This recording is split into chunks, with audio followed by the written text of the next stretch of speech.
tam Rajavad Hu Bir Idam Cha Vishnu, and so forth.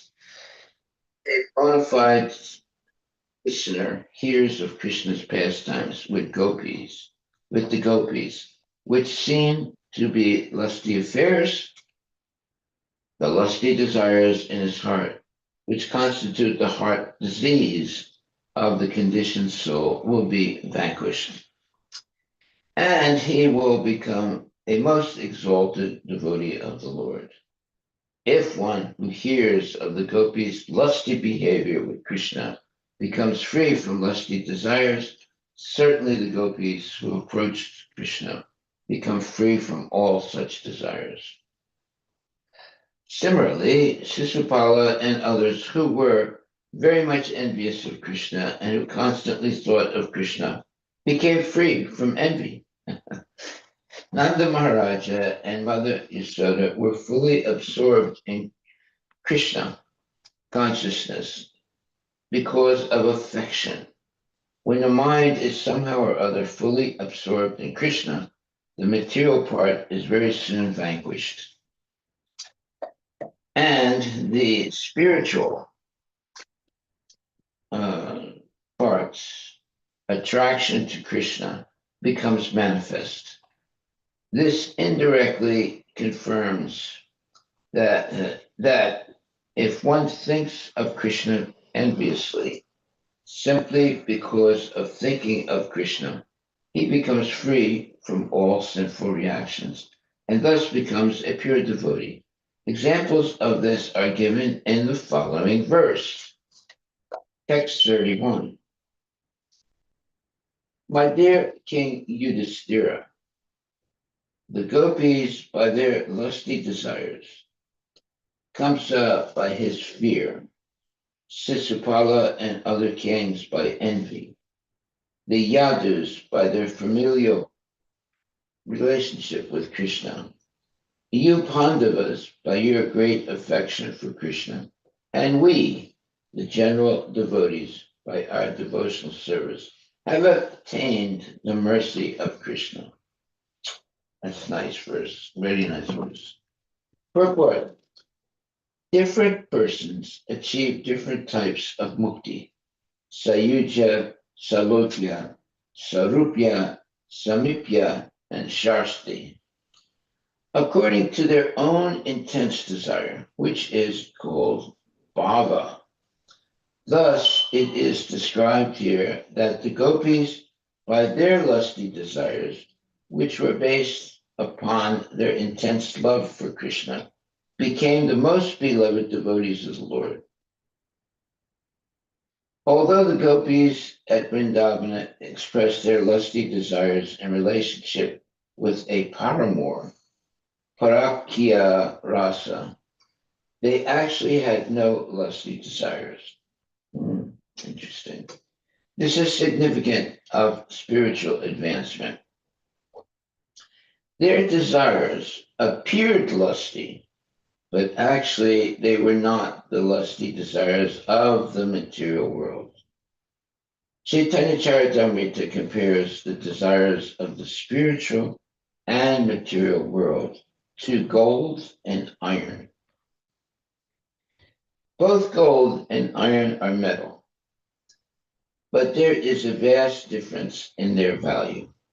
The lusty desires of the gopis for Krishna are compared to gold, and the material lusty desires are compared to iron.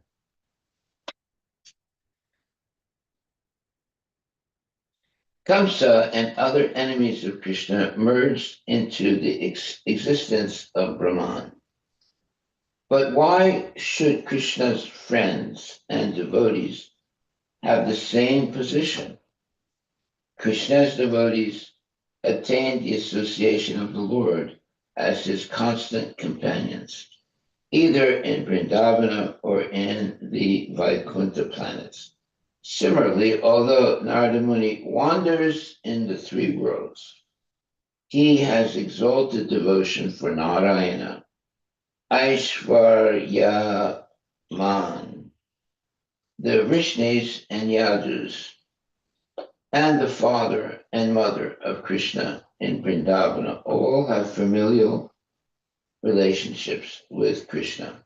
Krishna's foster father and mother in Vrindavana, however, are more exalted than Vasudeva and Devaki. Text 32.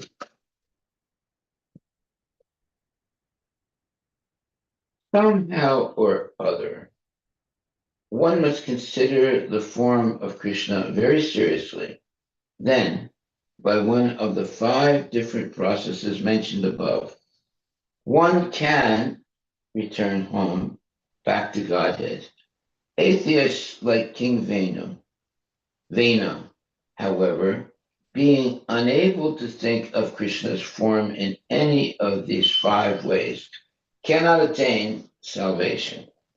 Therefore, one must somehow think of Krishna, whether in a friendly way or inimically. Very good. Purport by His Divine Grace, A.C. Bhaktivedanta Swami Prabhupada. Impersonalists and atheists always try to circumvent the form of Krishna. Great politicians and philosophers of the modern age even try to banish Krishna from Bhagavad Gita. How can you do that? That's impossible. Consequently, for them, there is no salvation. But Krishna's enemies think, here is Krishna, my enemy. I have to kill him. They think of Krishna in his actual form, and thus they attain salvation. Devotees, therefore, who constantly think of Krishna's form are certainly liberated. The only business of the Mayavadi atheists is to make Krishna formless, and consequently, because of this severe offense at the lotus feet of Krishna, they cannot expect salvation. Srila Vishwanatha Chakravarti Thakur says in this connection, Tena Sisupala di Binna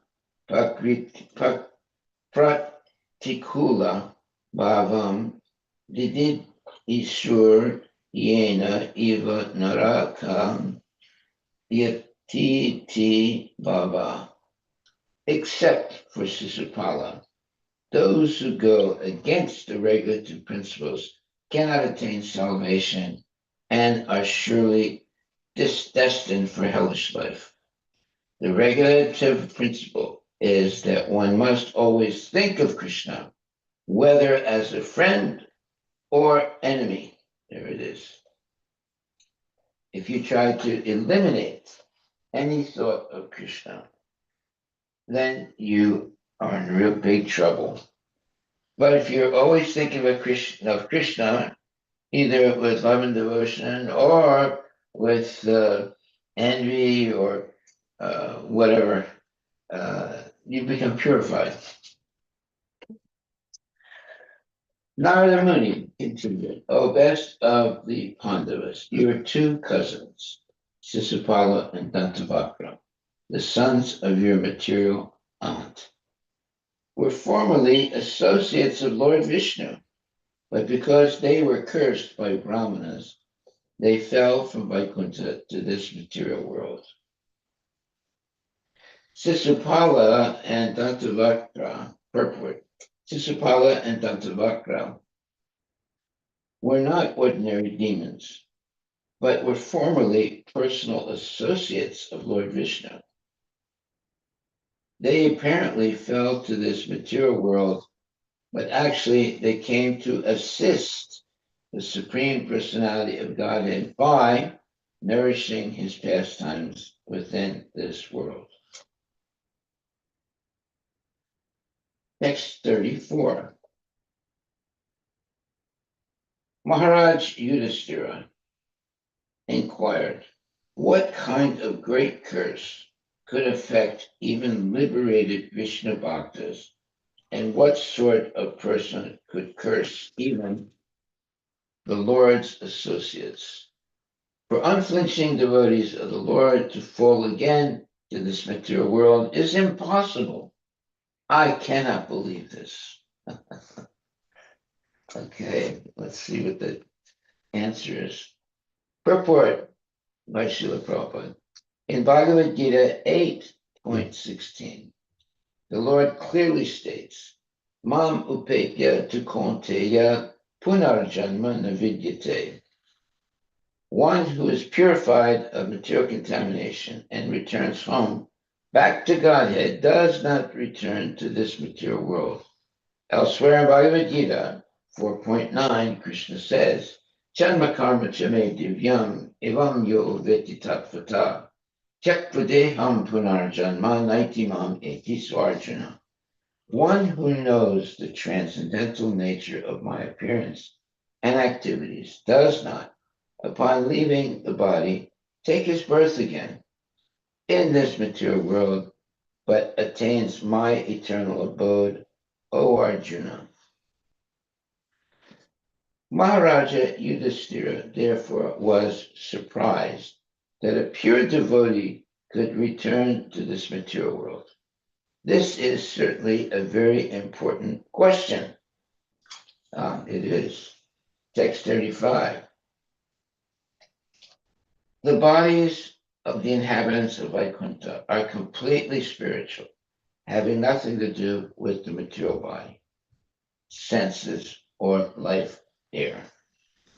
Therefore, kindly explain how associates of the personality of Godhead were cursed to descend in material bodies like ordinary persons.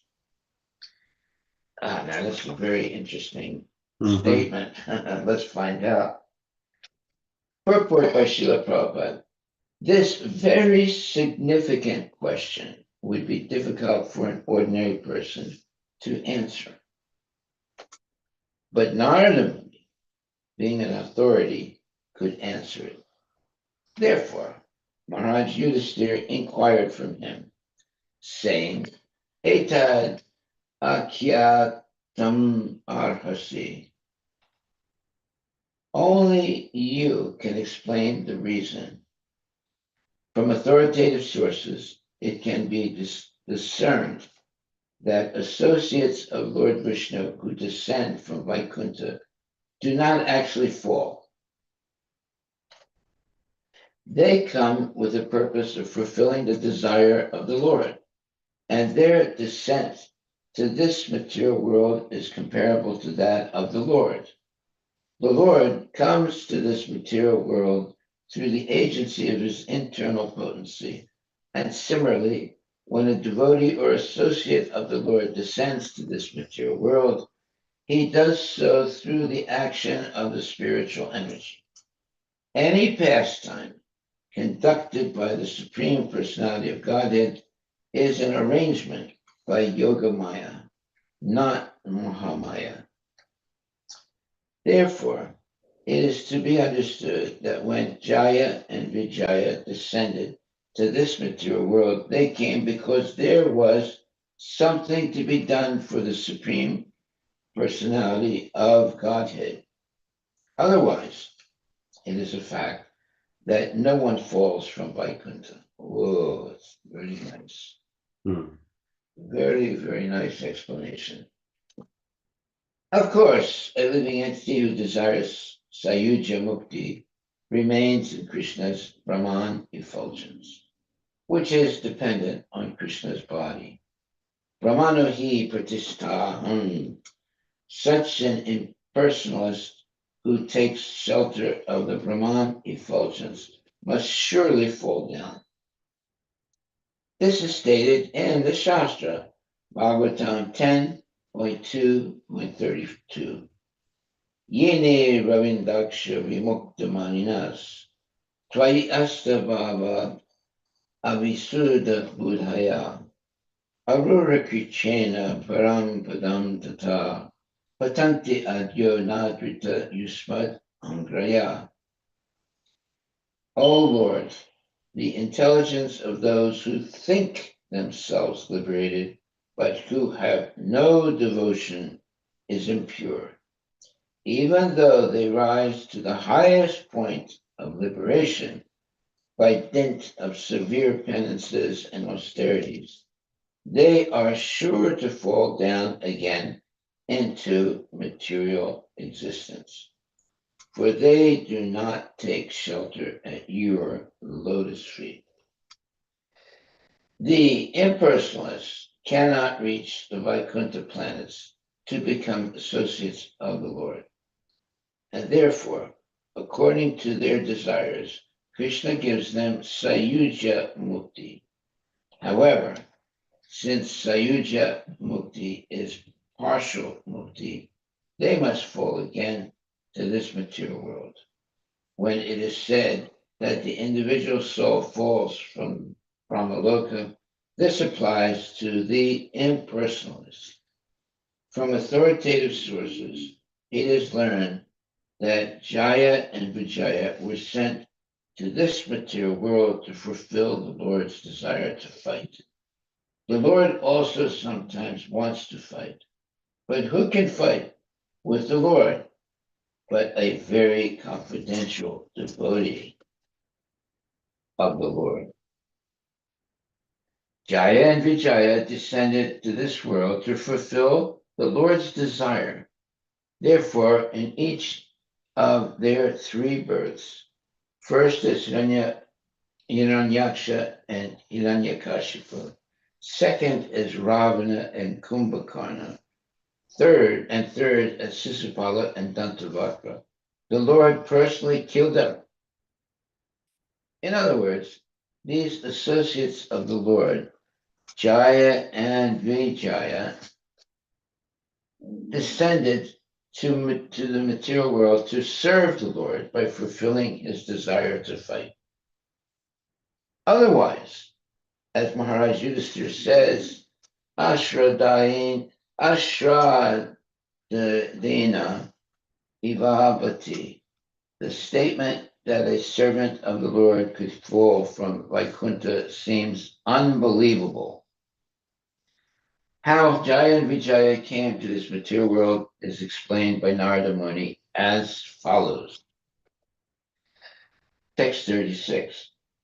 The great saint Narada said, once upon a time, when the four sons of Lord Brahma, named Sanaka, Sanandana, Sanatana, and Sanat Kumara, were wandering throughout the three worlds, they came by chance to Vishnu Loka.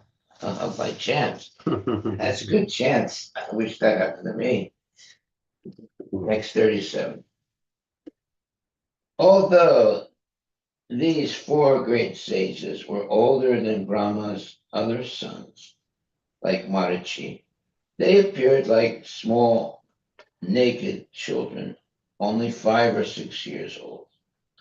When Jaya and Vijaya saw them trying to enter Vaikuntha Loka, these two gatekeepers, thinking them ordinary children, forbade them to enter. Okay, you're going to be cursed. But it's a mistake. Okay. In this regard, Madhvacharya says in his Tantra Sara, and this purport is that personal associates of Lord Vishnu in Vaikuntha Loka are always liberated souls. Even if sometimes cursed or blessed, they are always liberated and never contaminated by the material modes of nature. Before their liberation to Vaikuntha Loka, they possessed material bodies, but once they came to Vaikuntha Loka, they no longer have them. Have them what? Mundane bodies. Therefore, even if the associates of the Lord sometimes descend as if cursed, they are always liberated. Interesting. Text 38. Thus checked by the doorkeepers Jaya and Vijaya, Sananda And the other great sages very angrily cursed them.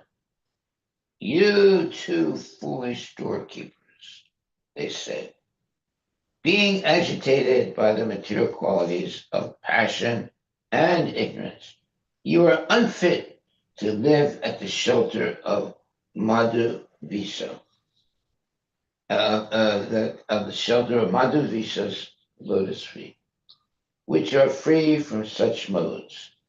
It would be better for you to go immediately to the material world and take your birth in a family of most sinful asuras. Oh, that's terrible. Mhm. How could they ever uh, want someone to do that? Especially Jaya and Vijaya. Text 39.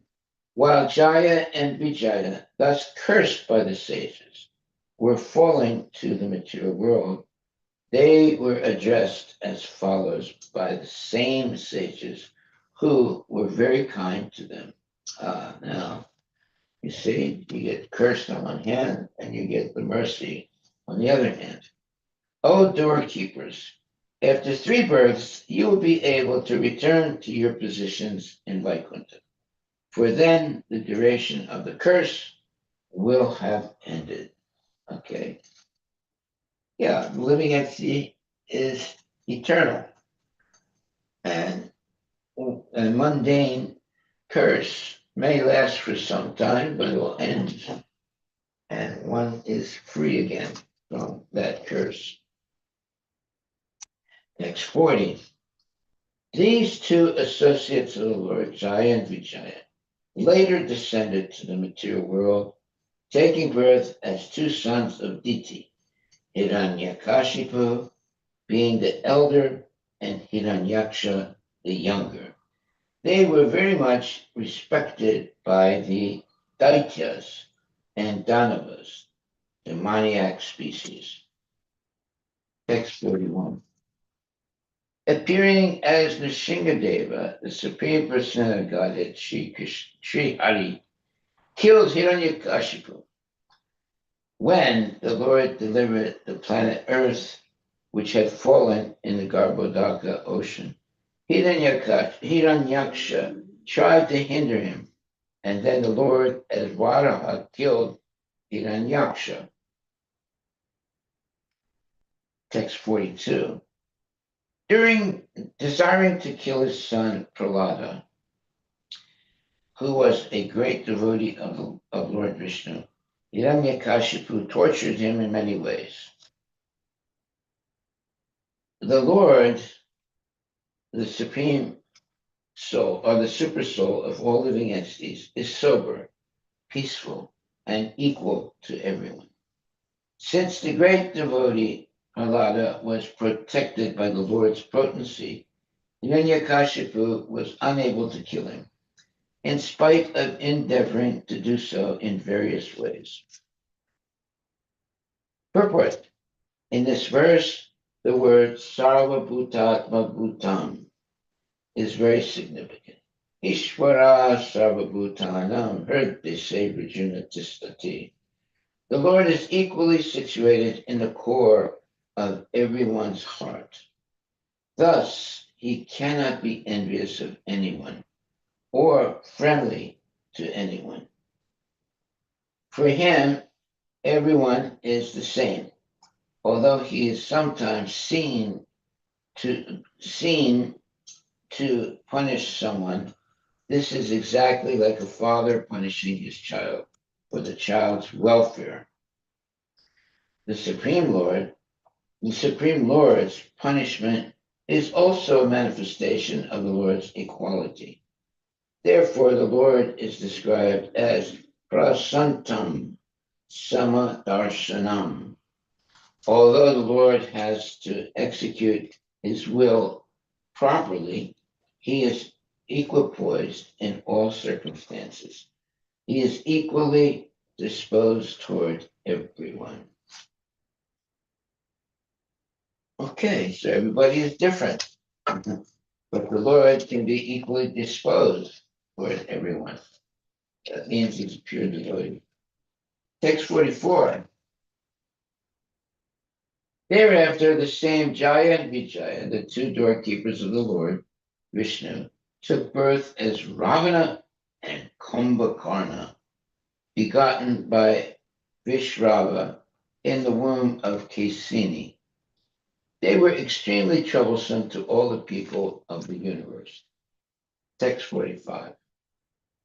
Narada Muni continued, my dear king, just to relieve Jaya and Vijaya of the Brahmana's curse, Lord Ramachandra appeared in order to kill Ravana and Kumbhakarna. It will be better for you to hear narrations about Lord Ramachandra's activities from Markandeya. Okay. Text 46. In their third birth, the same Jaya and Vijaya appeared in a family of Kshatriyas as your cousins, the sons of your aunt. Because Lord Krishna has struck them with his disc, all their sinful reactions have been destroyed, and now they are free from the curse. That's good news.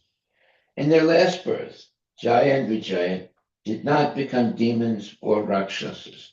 Instead, they took birth in a very exalted Kshatriya family related to Krishna's family. They became first cousins of Lord Krishna and were practically on an equal footing with him. By personally killing them with his own disc, Lord Krishna destroyed whatever sinful reactions were left in them because of the curse of the Brahmanas. Narada Muni explained to Maharaj Yudhisthira that by entering Krishna's body, Sisupala re-entered Vaikuntha as the Lord's associate. Everyone had seen this incident. Yeah, they actually saw Sisupala entering into the body of the Supreme Personality Godhead. Text 47. These two associates of Lord Vishnu, Jaya and Vijaya, maintained a feeling of enmity for a very long time because of always thinking of Krishna in this way. They regained the shelter of the Lord, having returned home back to Godhead. You see, even if you think inimically of Krishna, you'll eventually become purified because you're thinking of Krishna. I like that. Of course, it's not something we should purposely try and do, but it's just it shows that Krishna is equal to everyone. Purport. Whatever their position, certainly Jaya and Vijaya always thought of Krishna. See, there it is. Therefore, at the end of the Mosala Lila, these two associates of the Lord return to Krishna. There is no difference between Krishna's body and Narayana's body. Therefore, although they visibly entered the body of Krishna, they actually re-entered Vaikuntha as the doorkeepers of Lord Vishnu. Through Lord Krishna's body, they return to Vaikuntha. Although they seem to have attained Sayuja Mukti or in Krishna's body. Okay. Text 48. Maharaj Yudhisthira inquired, "Oh my Lord, Narada Muni, you see, what's really nice here, you see how many times Maharaj Yudhisthira asks questions. If you don't ask any questions, you don't learn anything. And here you can see how Maharaj Yudhisthira is asking many questions, That should be our, let's say, culture also, to always ask significant questions to dispel any doubts or discrepancies that one may have. Text 48. Maharaj Yudhishthira inquired, "O my lord, Narada Muni, why was there such enmity between Hiranyakashipu and his beloved son Prahlada Maharaja? How did Prahlada Maharaja become such a great devotee of Lord Krishna? Kindly explain this to me." And see, there are so many questions we have to ask to try and understand what is the absolute truth. And if we don't ask any questions, we don't learn anything. Purport: all the devotees of Lord Krishna are called Achyutatma because they follow in the footsteps of Prahlad Maharaj. Achyuta refers to the infallible Lord Vishnu, whose heart is always infallible. Because the devotees are attached to the infallible, they are called Achyutatma. Thus end the Bhaktivedanta purports to the seventh chapter, seventh canto, first chapter of the Srimad Bhagavatam, entitled "The Supreme Lord is Equal to Everyone." Oh, that's wonderful. Okay, now we go to chapter 2, Hiranyaksha, king of the demons. I'm sorry. Hiranyakashipu, king of the demons. As described in this chapter, after the annihilation of Hiranyaksha, Hiranyaksha's sons and his brother Hiranyakashipu were very much aggrieved. Hiranyaksha, Hiranyak, Hiranyak, Hiranyakashipu reacted very sinfully by trying to diminish the religious activities of people in general. However, he instructed his nephews about a history just to diminish their aggrievement.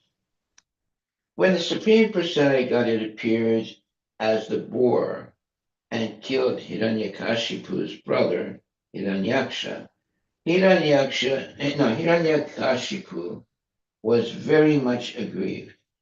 In anger, he accused the Supreme Personality of Godhead of being partial to his devotees and derided the Lord's appearance as Varaha to kill his brother.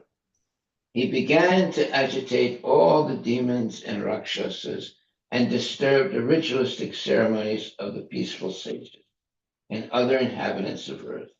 For want of the performance of yajna, sacrifice, the demigods began wandering unseen on earth.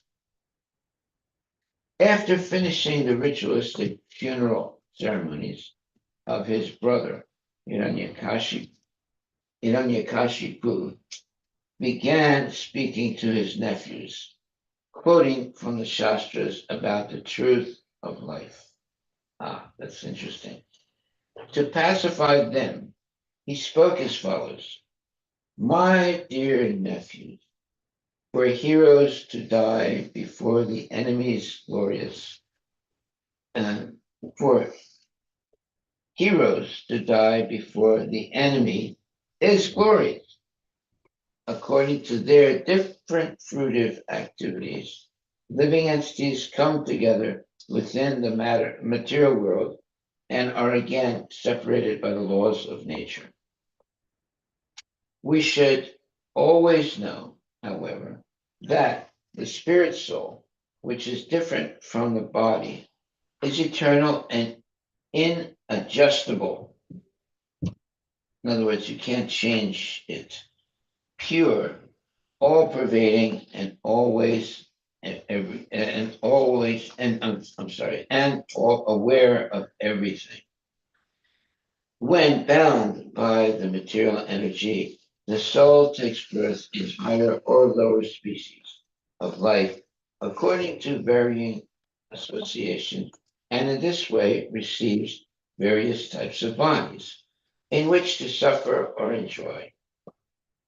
One affliction by the conditions of material existence, one's affliction by the conditions of material existence is the cause of happiness and distress. There are no other causes, and one should not be aggrieved upon seeing the superficial actions of karma. Hiranyakashipu then related a historical incident concerning a king, Suyajna, who resided in the country named Usinara. When the king was killed, his queens, overwhelmed with grief, received instructions, which Hiranyakashipu quoted to his nephews. Hiranyakashipu related an account of a kulinga bird pierced by the arrow of a hunter while lamenting for his wife, who had also been shot by the same hunter. By narrating these stories, Hiranyakashipu pacified his nephews and other relatives and relieved them of lamentation. Thus, having been pacified by Diti and Rusabanu, Hiranyakashipu's mother and sister-in-law engaged their minds in spiritual understanding. Text number 1. Sri Narada Muni said, "My dear King Yudhishthira, when Lord Vishnu, in the form of Varaha, the boar, killed Hiranyaksha, Hiranyaksha's brother, Hiranyakashipu, was extremely angry and began to lament." Purport by Srila Prabhupada. Yudhishthira had inquired from Narada Muni why Hiranyakashipu was so envious of his own son Prahlada. Narada Muni began narrating the story by explaining how Hiranyakashipu had become a staunch enemy of Lord Vishnu. Text number 2. Filled with rage and biting his lips, Hiranyakashipu gazed at the sky with eyes like eyes that blazed in anger, making the whole sky smoky. Thus he began to speak. Now just imagine it. He made the whole sky smoky. Wow. Powerful. Purport by Srila Prabhupada. As usual, a demon is envious of the Supreme Personality of Godhead and inimical towards him. These were Hiranyakashipu's external bodily features as he considered how to kill Lord Vishnu and devastate his kingdom, Vaikuntha Loka. Wow. You think there's some bad people in the world today? Oh boy. In the ancient times, there were really bad people. Text number 3. Exhibiting his terrible teeth, fierce glance, and frowning eyebrows. Terrible to see. He took up his weapon, a trident, and thus began speaking to his associates, the assembled demons. O Danavas and Daityas,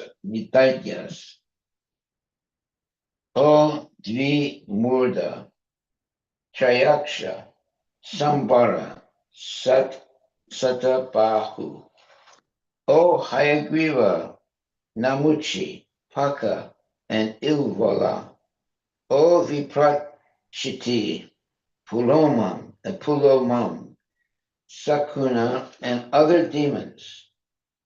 All of you kindly hear me attentively and then act accordingly to my words without delay. Okay, well, this is a, a connection, or no, it's a collection of all demons. Text 6.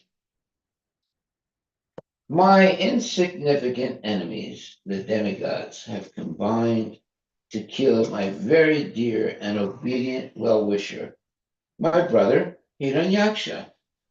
Although the Supreme Lord Vishnu is always equal to both of us, namely the demigods and the demons, this time being devotedly worshipped by the demigods, he has taken their side and helped them kill Hiranyaksha.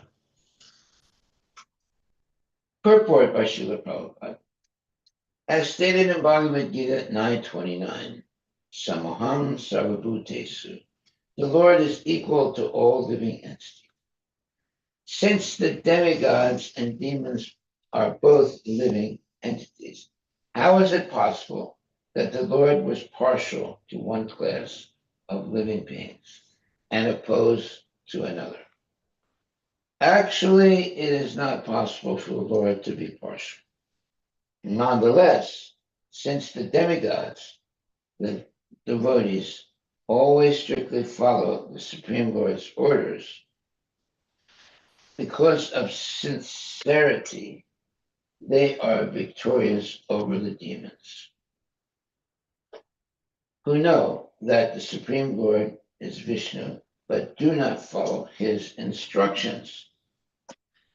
Because of constantly remembering the Supreme Personality of Godhead, Vishnu, the demons generally attain Sayuja Mukti after death. The demon Hiranyakashipu accused the Lord of being partial because the demigods worshipped him. But in fact, the Lord, like the government, is not partial to at all. The government is not partial to any citizen. But if a citizen is law abiding, he receives abundant opportunities from the state laws to live peacefully and fulfill his real interests. Note, both the demons and the demigods understand the Supreme Personality of Godhead to be the Supreme Master. But the demigods follow the Master, whereas the demons defy him. Thus, the demigods and demons are compared to the two co-wives of one husband. Each wife is the sapatni, co-wife of the other, and therefore the word sapatnai is used here. And that is a note. Okay. Text 7 and 8. The Supreme Personality of Godhead has given up his natural tendency of equality toward the demons and demigods. Although he is the Supreme Person, now, influenced by Maya, he has assumed the form of a boar to please his devotees, the demigods, just as a restless child leans toward someone. I shall therefore sever Lord Vishnu's head from his trunk by my trident, and with the profuse blood from his body, I shall please my brother Hiranyaksha, who was so fond of sucking blood. Thus shall I too be peaceful. Now that's a statement of a demon, a real demon. Purport by Srila Prabhupada. The defect of the demoniac mentality is expressed in this verse very clearly. Hiranyakashipu thought that Vishnu also becomes partial, like a child whose mind is not steady or resolute. The Lord can change his mind at any time. Hiranyakashipu thought, and therefore his words and activities are like those of children, whimsical. Actually, because the demons are ordinary human beings, their minds change. And being materially conditioned, they think that the Supreme Personality of Godhead is conditioned also. Sorry.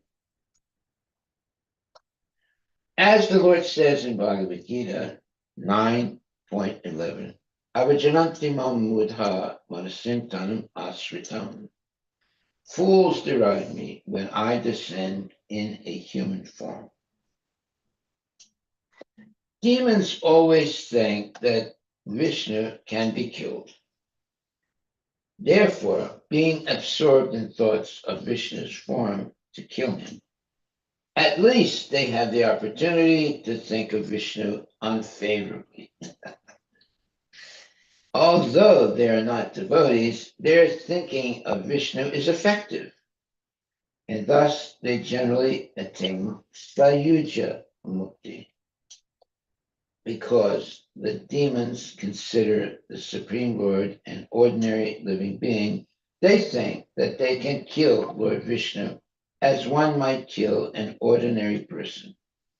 Another fact disclosed herein is that the demons are very much fond of sucking blood. Indeed, all of them are meat eaters and blood suckers. Oh my God. There's a lot of meat eaters and bloodsuckers today. Yeah, in the past, there were just a few real demons, like Hiranyaksha and Hiranyakashipu. Today, oh my God, there's so many bloodsuckers and so many evil people in the world. Hiranyakashipu accused the Supreme Lord of having a restless mind like that of a small child who can be induced to do anything if simply offered some cakes and ladus. Indirectly, this indicates the true position of the Supreme Personality of Godhead, who says in Bhagavad Gita 9.26, Patram Pushpam Phalam Toyam, Yome Bhaktya Prayachati, Tadaham Bhakti Aparatam, Asnami Praitat Manaha. If one offers me with love and devotion a leaf, a flower, fruit, or water, I will accept it. The Lord accepts the offerings of devotees because of their transcendental love. Because they are in love with the Supreme Lord, they do not eat anything without offering it first to the Lord. Yeah, that means that they only eat prasadam. They don't just eat bhoga. The Lord does not hanker for a small leaf or flower. He has enough to eat. Indeed, he is feeding all living entities. Nonetheless, because he is very merciful and is Bhakta Vatsala, very favorable to the devotees, he certainly eats whatever they offer him with love and devotion. The key words here are love and devotion. This quality should not be misguided or misjudged, to be childish. The highest quality of the Supreme Lord is that he is Bhakta Vatsala. In other words, he is always extremely pleased with his devotees. As for the word Maya, when used in reference to the dealings of the Supreme Personality of Godhead,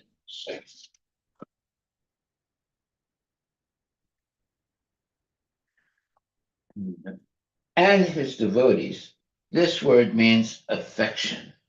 Interesting. The actions of the Lord to favor his devotees are not disqualifications, but signs of his natural affection. That's good. As for Rudira, or the blood of Lord Vishnu, since there is no possibility of severing Lord Vishnu's head from his body, there is no question of blood. But the garland that decorates Vishnu's body is as red as blood. When the demons achieve Sayujya Mukti and leave behind their sinful activities, they are blessed by Vishnu's garland, which is red like blood. After attaining Sayujya Mukti, the demons are sometimes promoted to the Vaikuntha world, where they receive the reward of the Lord's garland, prashada. So there is garland prashada. Text number 9. When the roots of a tree is cut and the tree falls down, its branches and twigs automatically dry up.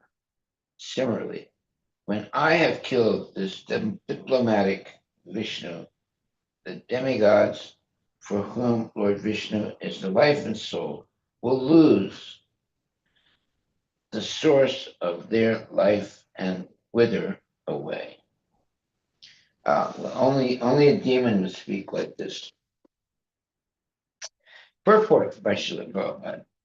The difference between the demigods and the demons is here explained. The demigods always follow the instructions of the Supreme Personality of God, whereas the demons simply plan to disturb or kill him. Nevertheless, sometimes the demons very much appreciate the full dependence of the demigods upon the mercy of the Lord. This is indirect glorification of the demigods by the demons.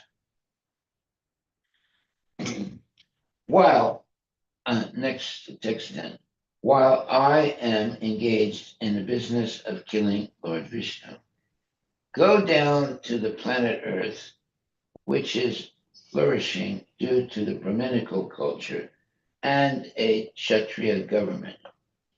These people engage in austerity, sacrifice, Vedic study, regulative vows, and charity. Destroy all the people thus engaged. Well, that's an order given by a real demon. Purport by Srila Prabhupada. Hiranyakashipu's main purpose was to disturb the demigods. He planned first to kill Lord Vishnu, so that with Lord Vishnu's death, the demigods would automatically weaken and die. Well, sorry, it's not going to happen. Another of his plans was to disturb the residents of the planet Earth. The peace and prosperity of the residents of Earth and all other planets were maintained by the Brahmanas and Kshatriyas.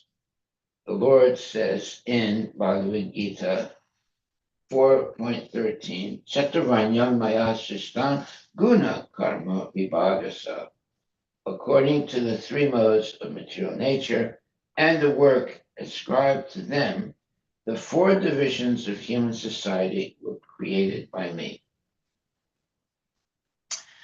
On all the planets, there are different types of residents, but the Lord recommends, referring especially to the planet Earth, which is inhabited by human beings, that society be divided into four varnas: Brahmana, Kshatriya, Vaishya, and Sudra.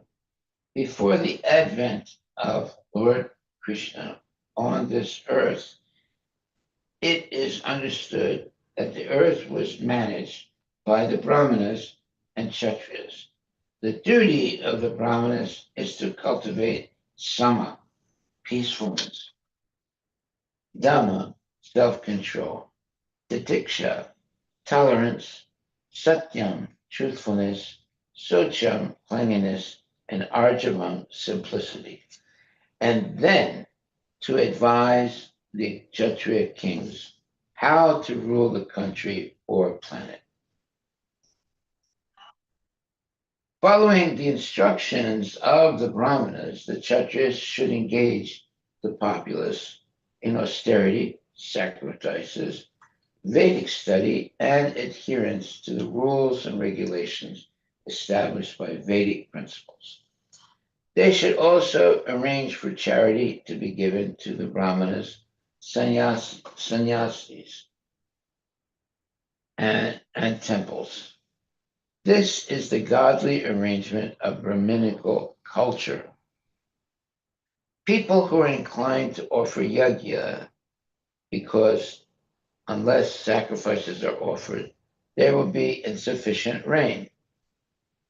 Yajnat bhavati parjanya, which will hamper agricultural activities. Parjanyat anasambhava.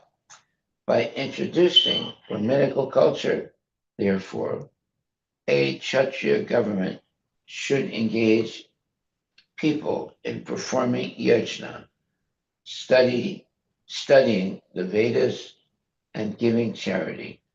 Thus, the people will receive their necessities for life very easily, and there will be no disturbances in society. In this regard, Lord Krishna says in Bhagavad Gita 3.12, Istan Boga Hi Vo Neva Tasyante Yajna Bhavita Tayadatan Apradayabhyo Yo Bhukhe Stena Evasa. In charge of the various necessities of life, the demigods, being satisfied by the performance of yajna, sacrifice, supply all necessities to man. But he who enjoys these gifts without offering them to the demigods in return is certainly a thief. The demigods are authorized supply agents who act on behalf of the Supreme Personality of Godhead, Vishnu. Therefore, they must be satisfied by the performance of prescribed yajnas. In the Vedas, there are different kinds of yajnas prescribed for different kinds of demigods, but all are ultimately offered to the Supreme Personality of Godhead. For one who can not understand what the Personality of Godhead is, sacrifice to the demigods is recommended. According to different material qualities of the persons concerned, different types of yajnas are recommended in the Vedas. Worship of different demigods is also on the same basis, namely, according to different qualities. For example, the meat eaters are recommended to worship the goddess Kali, the ghastly form of material nature. And before the goddess, the sacrifice of animals is recommended. But for those in the mode of goodness, the transcendental worship of Vishnu is recommended. Ultimately, there's no animal sacrifices when you worship Vishnu. Ultimately, all yajnas are meant for gradual promotion to the transcendental position. For ordinary men, at least 5 yajnas, known as Pancha Mahayajna, are necessary. One should know, however, that all the necessities of life that human society requires are supplied by the demigod agents of the Lord. No one can manufacture anything Consider, for example, all the eatables of human society. These eatables include grains, fruits, vegetables, milk, and sugar for persons in the mode of goodness, and also eatables for the non vegetarians, such as meats, none of which can be manufactured by man. Then again, take the example heat, light, water, air, which are also necessities of life. None of them can be manufactured by human society. Without the Supreme Lord, there cannot there cannot be there can be no profuse sunlight, moonlight, and rainfall or breeze, without which no one can live. Obviously, our life is dependent on supplies from the Lord. Even for our manufacturing enterprises, we require so many raw materials like metal, sulfur, mercury, manganese, and so many essentials, all which are supplied by the agents of the Lord with the purpose that we should make proper use of them to keep ourselves fit and healthy for the purpose of self realization. And that's a very nice statement. For the purpose of self realization, leading to the ultimate goal of life, namely liberation from the material struggle for existence. This aim of life is attained by performance of yajnas. If we forget the purpose of human life and simply take supplies from the agents of the Lord for sense gratification and become more and more entangled in material existence, which is not the purpose of creation, certainly we become thieves. And therefore, we are punished by the laws of material nature. A society of thieves can never be happy, for they have no aim in life. The gross materialist thieves have no ultimate goal of life. They are simply directed to sense gratification, nor do they have knowledge of how to perform yajnas.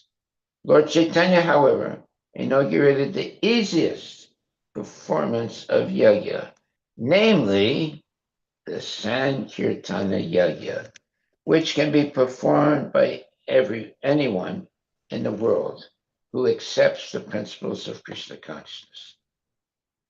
Yeah, so what is what you call the performance of yajna, namely Sankirtan yajna, which can be performed by anyone in the world who accepts the principles of Krishna consciousness.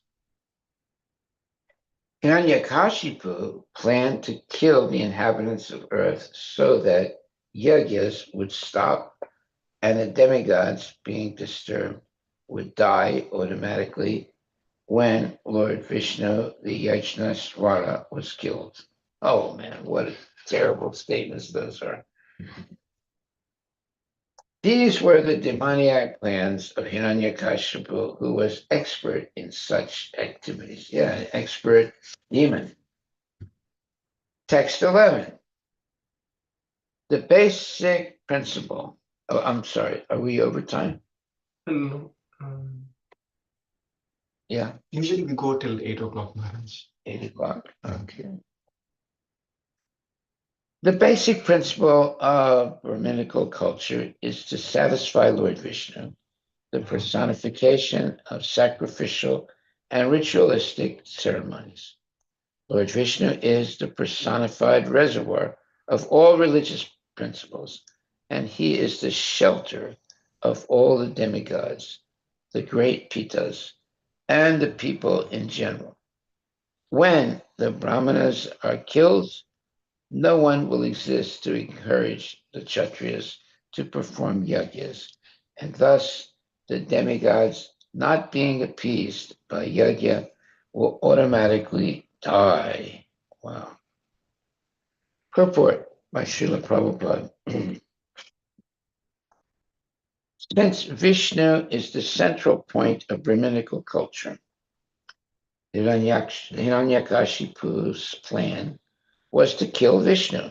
Oh, what a stupid thing to want to do. For if Vishnu were killed, naturally the Brahminical culture would also be lost. With Brahminical culture lost, yajna would no longer be performed. And for want of yajna, the regular distribution of rainfall would cease. Yajnat bhavati bharjanyat. Thus, there would be disturbances all over the world, and naturally, the demigods would be defeated. From this verse, we get a clear indication of how human society is disturbed when the Vedic Aryan civilization is killed and the Vedic ritualistic ceremonies performed by the Brahmanas are stopped. Kalo Sudra Sambhava, because the population of the modern world consists mostly of Sudras, the Brahminical culture is now lost and it's extremely difficult to reestablish in a proper way. Therefore, Lord Chaitanya has recommended the chanting of the holy name of the Lord, which will revive Brahminical culture very easily. Okay, Hare Krishna, Hare Krishna, Krishna Krishna, Hare Hare, Hare Rama, Rama Rama, Hare Hare. The Hare Krishna Maha Mantra is the best way to live in this life and maintain the principles of Krishna consciousness. So here it says, therefore, Lord Chaitanya has recommended the chanting of the holy name of the Lord, which will revive Brahminical culture very easily. Hare Nama, Hare Nama, Hare Nameva Kevalam. Kalo Nasteva, Nasteva, Nasteva Gatiranyata. Because of the increment in demoniac population, increment means gradual increasing demoniac population, people have lost Brahminical culture, nor is there a Kshatriya government. Instead, the government is a democracy in which any Sudra can be voted into taking up the governmental reins and capture the power to rule. Yeah, like Trump. Trump is a meat eater. He loves to eat hot dogs and especially other meats, and yet he's acting like he's a leader of society. So you can't really expect anything good from a person like Trump. Because of the poisonous effects of Kali Yuga, the Shastra, Bhagavad Gita 12.2.3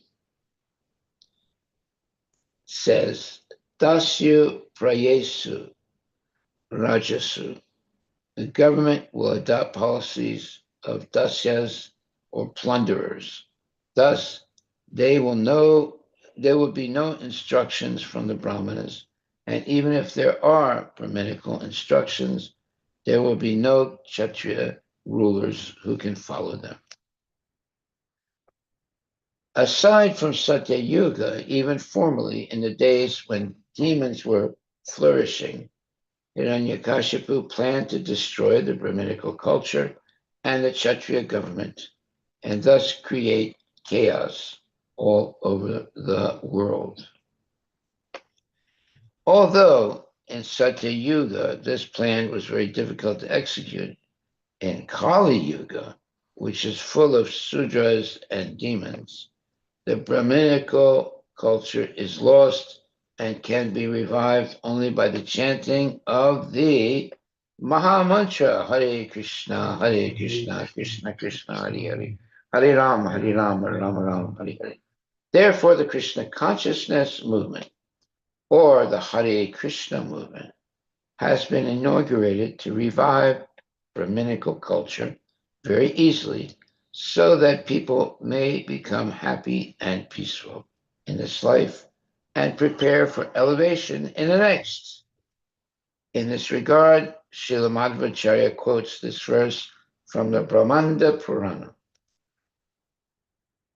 Vipra yajnadi mulam tu, harir iti asuram matam, harir eva hit sarvasya, mulam samyan mato ripa. O king, the demons think that Hari, Lord Vishnu, exists because of the Brahmanas and Yagyas. But factually, Hari is the cause of everything, including the Brahmanas and Yagyas. Therefore, through the popularizing of Hari Kirtana or the Sankirtana movement, the Brahminical culture and Kshatriya government will automatically come back and people will be extremely happy. Text 12. This is the importance of the Hare Krishna mantra chanted by genuine devotees. Text number 12. Immediately go wherever there is good protection for the cows. Ah, that's nice. Immediately go wherever there's good protection for the cows, where we protect our cows.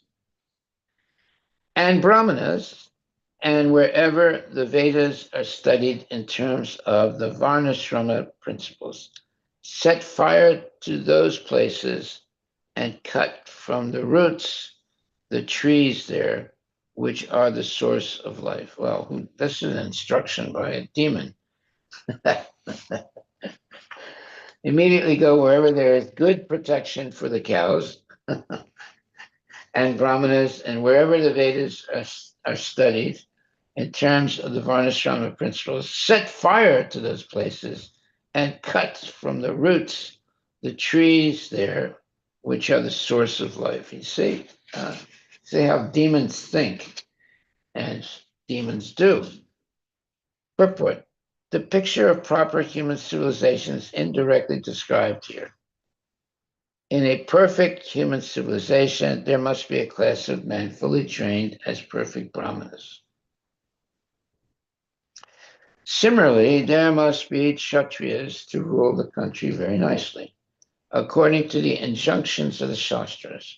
And there must be Vaishyas who can protect the cows. Yeah, not eat the cows, protect the cows. The word gava indicates that cows should be given protection. Because the Vedic civilization is lost, cows are not protected, but instead indiscriminately killed in slaughterhouses. Such are the acts of demons. Therefore, this is a demoniac civilization. The Varnashrama Dharma mentioned here is essential for human civilization. Unless there is a Brahmana to guide the Kshatriya to rule perfectly and a perfect Vaishya to produce food and protect the cows, how will people live peacefully? It is impossible. Wow. Another point is that trees also should be given protection. I like that. Trees also should be given protection. During its lifetime, a tree should not be cut for industrial enterprises.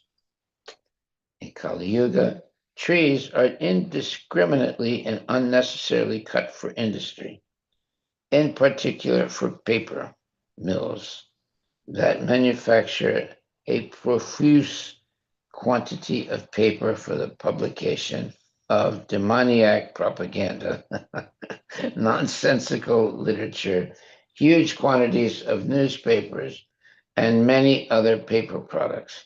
This is a sign of demoniac civilization. Wow. You never hear this anywhere else. You can only get this from Prabhupada. This is a sign of demoniac civilization. The cutting of trees is prohibited unless necessary for the service of Lord Vishnu. Yajnatat karmano nyatra lokoyam karma bandhana. Work done as a sacrifice for Lord Vishnu must be performed. In other words, work binds one to this material world. But if the paper mills stop producing paper, one may argue, how can our ISKCON literature be published? Good point. The answer is that the paper mills should manufacture paper only for the publication of ISKCON literature. Haribol Jai. Because ISKCON literature is published for the service of Lord Vishnu. This literature clarifies our relationship with Lord Vishnu, and therefore the publication of ISKCON literature is the performance of yajna. I like that. The publication of ISKCON literature is the performance of yajna, performing spiritual activities. Yajna tat karmano nyatra lokoyam karma bandhana. Yajna must be performed as indicated by the superior authorities. The cutting of trees simply to manufacture paper for the publication of unwanted literature is the greatest sinful act. Whoa. So you have so many people now, they're killing cows to eat them. And they also cutting trees simply to manufacture paper for the publication of unwanted literature is the greatest sinful act. Wow. See, now Prabhupada is making statements that are of utmost importance to change the culture today from demoniac culture to Hare Krishna culture. So, if people are cutting trees simply to manufacture paper for the publication of unwanted literature, that is the greatest sinful act. Whoa, it's more sinful than killing cows. Or let's say it's on the same level, but it is very, very sinful to be cutting trees to publish nonsense books and nonsense papers and so forth. Text 13. Thus the demons, being fond of disastrous activities, took Hiranyakashipu's instructions on their heads with great respect and offered him obeisances. According to his directions, they engaged in envious activities directed against all living beings. Well, that's what we have today. We have big Hitler and little Hitlers, all engaged in envious activities directed against all living entities. Purport: the followers of demoniac principles, as described here, are thoroughly envious of the general populace. In the present day, scientific advancement exemplifies such envy. Wow. Scientific advancement exemplifies such envy. Wow. Nobody can write like Prabhupada. You go to college to learn, but you don't learn. You are simply fed a lot of nonsense ideas. But here, now we're hearing the real truth. And it is followers of demoniac principles, as described here, are thoroughly envious of the general populace. In the present day, scientific advancement exemplifies such envy. The discovery of nuclear energy has been disastrous to people in general because demons all over the world are manufacturing nuclear weapons. The word Kadana Priya is very significant in this regard. The demoniac persons who want to kill the Vedic culture are extremely envious of the feeble citizens, and they act in such a way that ultimately their discoveries will be inauspicious for everyone. Jagato Hita, the 16th chapter of Bhagavad Gita, fully explains how the demons engage in sinful activities for destruction of the populace. Yeah, they make atomic bombs, all kinds of bombs, all kinds of contaminating substances to kill people quickly. They the real scientific research that's been done and funded by millions and millions and billions of dollars is for killing people faster. They produce all kinds of gases and poisons and bombs, atomic bombs, nuclear bombs, this bomb, that bomb, to kill more people faster. They don't. They don't produce things to keep people healthy and happy and Krishna conscious. They produce things to kill people faster than ever before. You know, a very sad situation. The 16th chapter of Bhagavad Gita fully explains how the demons engage in sinful activities for the destruction of the populace. Okay, so we do have a Bhagavad Gita. Yeah, we do have a Bhagavad Gita right here. Okay, and it says the 16th chapter of Bhagavad Gita. Let's see what it says. Chapter 16.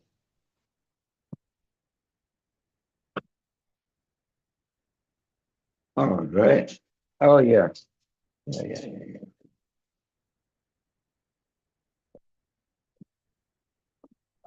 Much information here.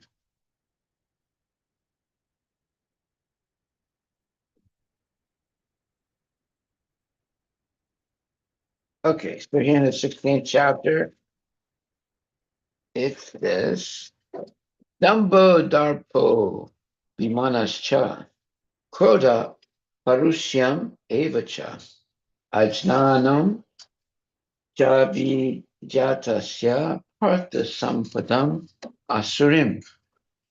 Pride, arrogance, conceit, anger, harshness, and ignorance. These qualities belong to those of demoniac nature, O son of Prita. Purport by Srila Prabhupada. In this verse, the royal road to hell is described. The demoniac want to make a show of religion and advancement in spiritual science, although they do not follow the principles. They are always arrogant or proud in possessing some type of education or so much wealth. They desire to be worshipped by others and demand respectability, although they do not command respect. Over trifles, they become very angry and speak harshly, not gently. They do not know what should be done and what should not be done. They do everything whimsically, according to their own desire, and they do not recognize any authority. These these demoniac qualities are taken on by them from the beginning of their bodies in the wombs of their mothers. And as they grow, they manifest all these inauspicious qualities. Wow. Okay, that's the present day culture of the demons: pride, arrogance, conceit, anger, harshness, and ignorance. These qualities belong to those of demoniac nature, O son of Prita. Okay, I think we'll stop Yes. right there. This is scary enough to stop. All glories to Srila Prabhupada Ki Jai. Thank you very much. If you have any questions, please ask them now. Any questions or comments? You also like to have comments.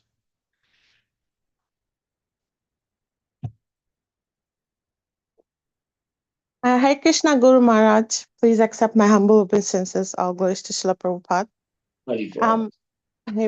From what I would just like to make a comment. From what I have observed, whether in a work environment or in a friendly environment, whatever you call that, the harshness and being tough and rude is considered to toughen the other person, so they can be more receptive and can adjust in the so-called material world environment. So that's why that's always exhibited by people generally.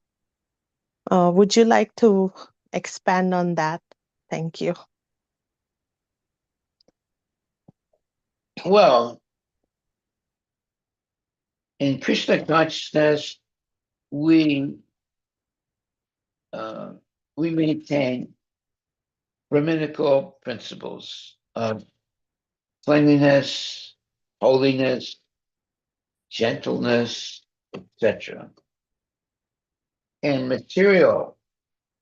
uh, material people are more interested in making money, spending money, and wasting their time eating, sleeping, mating, and defending. So there's a world of difference between the devotees and the non-devotees. The non-devotees are always thinking about vacations. They're always thinking about their 401k. They're always thinking about the next sense gratification they can have. And the devotees are always thinking about chanting the glories of Krishna by chanting Hare Krishna and engaging in devotional service and trying to help people become Krishna conscious.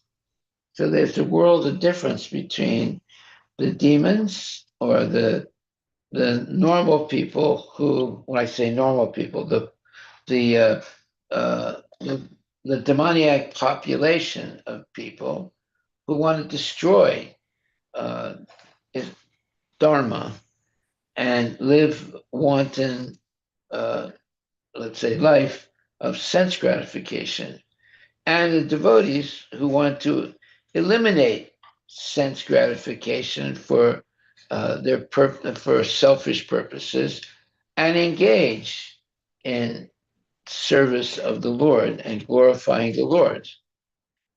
The devotees are not interested in silence meditation. They're not interested in uh, meditating silently.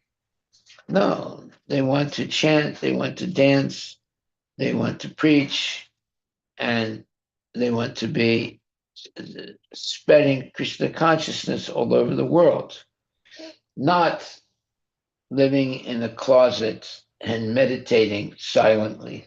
it's not That's not the culture of the devotees. So this is a disturbance to the demons. They don't want people chanting Hare Krishna in the streets. They don't want to hear the Hare Krishna mantra happily chanted by devotees. And also, they don't want to have Krishna prasadam. They don't want anything that is spiritually potent. They want to completely destroy everything, all the potency of Krishna activities, and have a demoniac culture meat eating, gambling, illicit sex, intoxication. Look how many people go to the places of sinful activity, places where there's gambling, meat eating, illicit sex, intoxication, etc. The places that uh, do that are filled with people. They go, they spend their money or waste their money. They gamble, they smoke, they drink liquor, they smoke marijuana, whatever, and they call that happiness. But a devotee calls that hellishness. A devotee does not do anything that violates the rules and regulations of Krishna consciousness, which are no meat eating, no gambling, no illicit sex, no intoxication. One time I had an uncle and he asked me, he said, what are you doing? Tell me something about what you do. I said, well, I said, there are things we do and there are other things we don't do. He said, well, tell me what you don't do. And I said, well, we don't eat meat, we don't gamble, we don't have illicit sex, and we don't intoxicate. He said, oh my God. He said, I'm never going to join you people. He said that. He said, those are the only things that give me happiness. You see how low class people have become. This was an uncle. You know, when he asked me that question, I said, okay, well, we don't eat meat. Like he got, upset. He said, oh my God. He said, those are the only things that give me happiness. He said, therefore, I'm not going to have anything to do with you people. Unfortunately. I am not so far after that. He died, unfortunately, because he had bad habits, eating, sleeping, mating, and defending. Okay, so I guess we'll stop right there on the history of my uncle. And please, Hare Krishna Maharaj, yes, go ahead. please accept my please accept. Accept my humble obeisances. Yes, go ahead.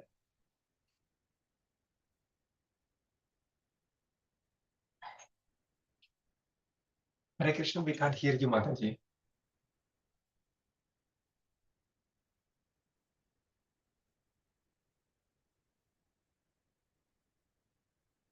Mataji, Jessica Mataji.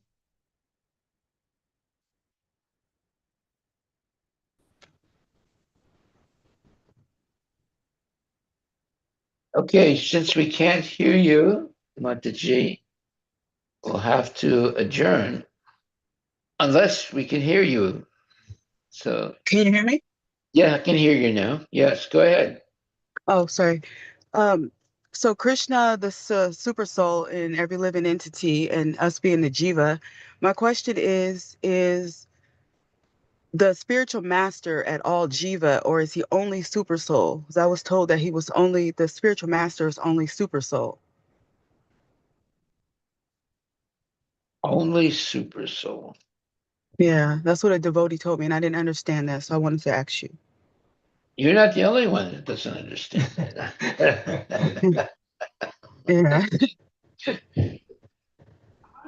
Well, I mean, the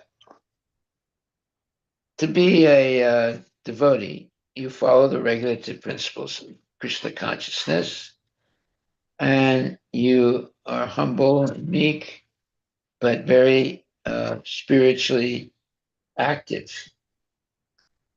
So that's how you recognize who's a devotee. The devotee is always spiritually active, chanting, dancing, feasting, helping people to understand Krishna. That is the life of a devotee. Now, I don't understand uh, anything beyond that. Beyond that, uh, I don't know what they're talking about. But that is our culture: chanting, dancing, feasting, and living a Krishna conscious life.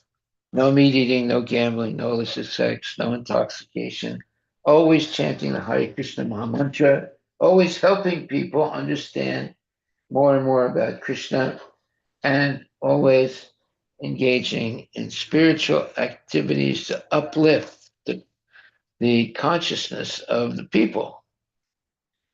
So anything beyond that, I'm not sure what it is. What I just said is straightforward Krishna consciousness. That's what we should do. Straightforward, pure Krishna consciousness. Chanting, dancing, feasting, glorifying Lord Krishna always, and engaging in practical activities of devotional service that are always beneficial for everyone. So, does that answer your question? Well, she says that Prabhupada is not Jiva, he's only super soul. Is that correct? Say that again. She says that Prabhupada is not Jiva at all. He's only super soul, which is Krishna. And I didn't understand that because he still has his individuality. Is that correct? You're not the only one that doesn't understand. Okay. Prabhupada is a pure devotee of Krishna. He's not some kind of unique, let's say, magician. He's a regular person who is completely dedicated to serving Krishna with love and devotion. That's how we can identify Srila Prabhupada. Any other? Go ahead. Go ahead. Sorry. So Shakti Avesha, she said Shakti Avesha, he's Shakti Avesha, and Shakti Avesha is not at all Jiva. It's only super soul. Who's telling you all these things? A devotee from the temple. Well, I mean, Prabhupada is not an ordinary person, of course, but he is on a level of the topmost devotee, but he comes down from that to be able to preach to devotees. If he is always meditating, then how will he preach? He's preaching. He's on the level of devotees that are always engaged in doing devotional service and preaching to the people and helping people become Krishna conscious. He's not a Mayavadi who meditates silently in a remote place. He doesn't do that. Some people think, oh, this man has been meditating for 20 years. He's like he's like, he's like God. We don't do that. Well, Prabhupada didn't do that. Prabhupada was always proactive, spreading Krishna consciousness, preaching. He didn't do it by silent meditation. He did it by teaching, writing books, and giving lectures, and traveling to different places in the world, even remote places, to spread Krishna consciousness. That was Prabhupada. So I don't understand what you are explaining about some other people. The devotees are always proactive, always positive, always spreading Krishna consciousness to others. That's the life of devotees. Thank you, Maharaj. Haribol. Hare Krishna. Thank you. Okay, so we will. It's 8. It's No, 8:20. it's what time is it? 8:20. 8:20. Yeah. So we'll stop right there. And our takeaway for today is the following. Let's see, where is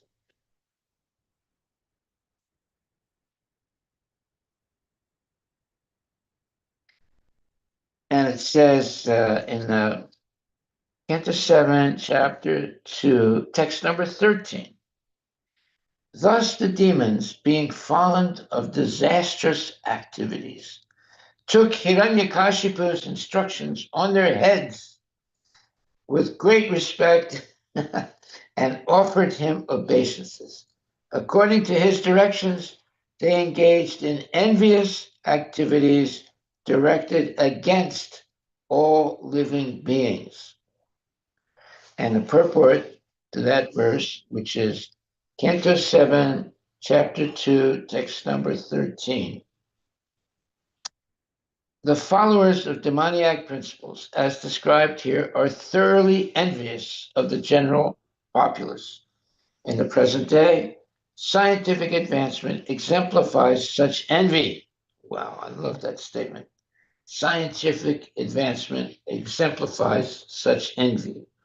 The discovery of nuclear energy has been disastrous to people in general because demons all over the world are manufacturing nuclear weapons. The word Kadana Priya is very significant in this regard.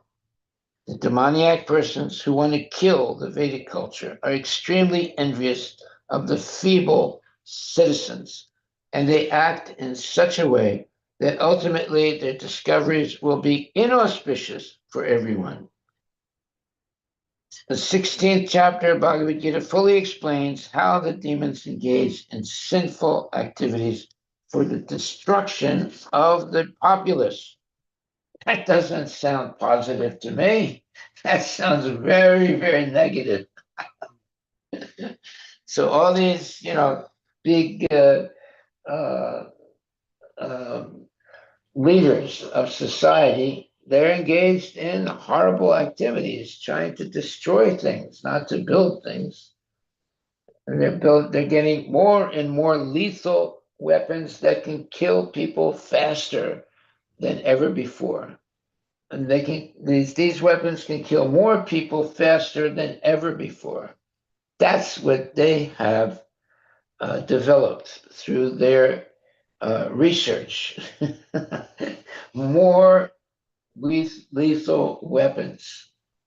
Previously, in the caveman period, they had clubs and they could kill 1, 2, 3 people at a time. Right? Today, we have bombs, all kinds of bombs, nuclear bombs, and this bomb and that bomb, to kill many people much faster. That is the success of modern research. They have learned to kill people in larger quantities faster. Okay, so we'll stop right there. Hare Krishna, Krishna Krishna, Hare Hare, Hare Rama, Rama Rama, Hare Hare. Yeah, they should stop making bombs and start making devotees and living spiritual life. This material life of bombs and sex and all that is completely nonsense. So we should avoid these type of people and this type of culture. Our culture does not have bombs and it doesn't have illicit sex. It is based on Krishna consciousness, love and devotion for Krishna. That is what we are uh, emphasizing. We're not emphasizing more lethal weapons. We're emphasizing love and devotion to Krishna. Haribol.